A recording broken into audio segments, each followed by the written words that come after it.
Hi అందరికీ, good morning.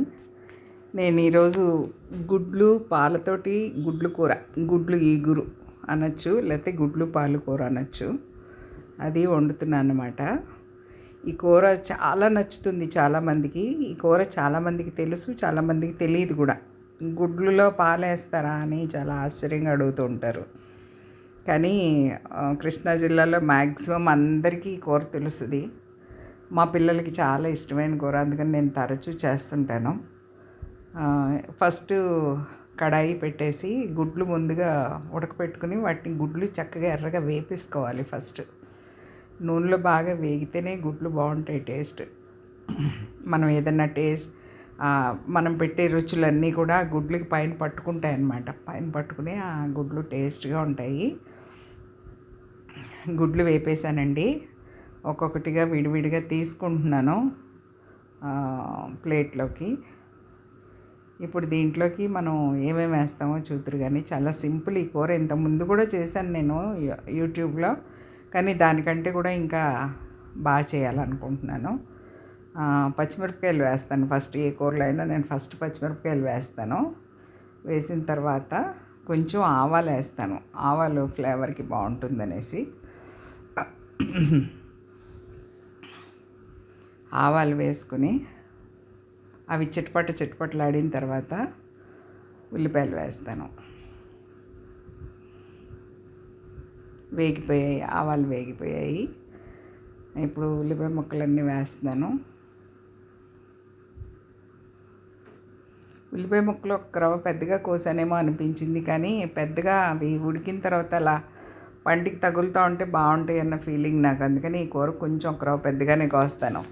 ఉల్లిపాయ పులుసు అయితే సన్నగా కోస్తాను, ఎందుకంటే బాగా దగ్గరికి మగ్గిపోతాయి అన్నమాట.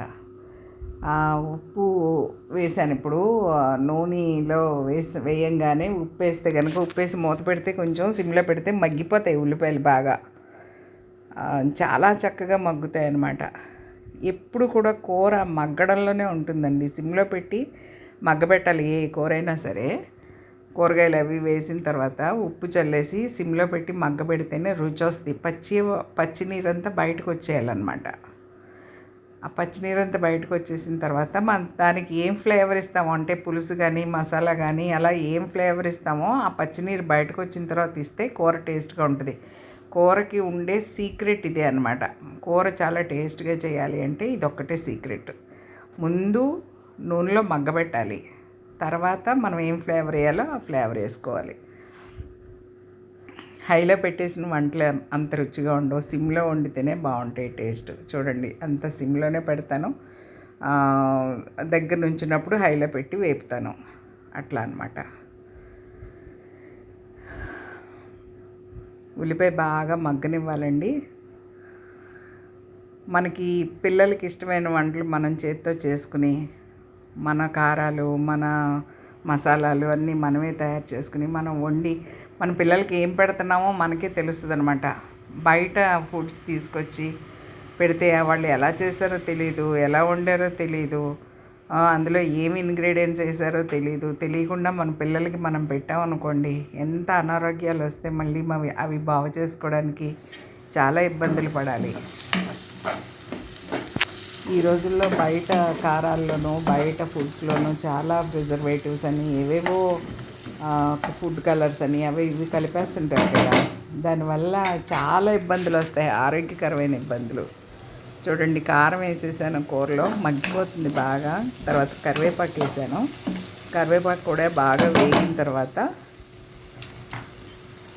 కొంచెం ఇప్పుడు పాలు పోస్తున్నాను. గ్లాసు పాలు పోసాను. ఈ పాలు హైలోనే పెట్టి మగ్గించాలి. మళ్ళీ ఇప్పుడు సిమ్లో పెడితే పనికిరాదు, కూర పాడైపోద్ది. హైలో పెట్టే దగ్గరుండి కొద్దిగా అవి ఎగిరిపోయేలాగా ఉంచి ఇప్పుడు గుడ్లు అందులో వేసేసుకుంటే కూర చాలా టేస్ట్గా ఉంటుందండి. ఒకసారి చేశారంటే మళ్ళీ చేస్తారు. పిల్లలు కూడా ఇష్టంగా తింటారు. కారం ఉప్పు అంటారా మన ఇష్టం. మనకి ఎక్కువ కావాలంటే ఎక్కువ వేసుకోవచ్చు, తక్కువ కావాలంటే తక్కువ వేసుకోవచ్చు. అందుకే నేను కొలతలు అవి చెప్పలేదు దీనికి, ఇంత కావాలి ఇంత అని. ఉల్లిపాయ కూడా మనకి ఎంత కావాలో అంత. ఎక్కువ మంది ఉంటే ఎక్కువ కూర కావాలి అంటే ఎక్కువ ఉల్లిపాయలు వేసుకుంటాం. తక్కువ కావాలి అనుకుంటే తక్కువ 2-3 ఉల్లిపాయలతో కూడా వండుకోవచ్చు.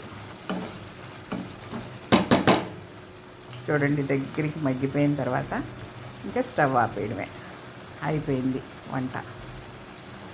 దీనికి నేను సైడ్ డిష్గా పెసరపప్పు తాలింపేసాను. సమ్మర్ కాబట్టి పెసరపప్పు చలవ చేస్తుందని చెప్పి పెసరపప్పు తాలింపేసాను సైడ్ డిష్గా. దీంట్లో కాంబినేషన్ చాలా బాగుంటుంది. Thank you very much.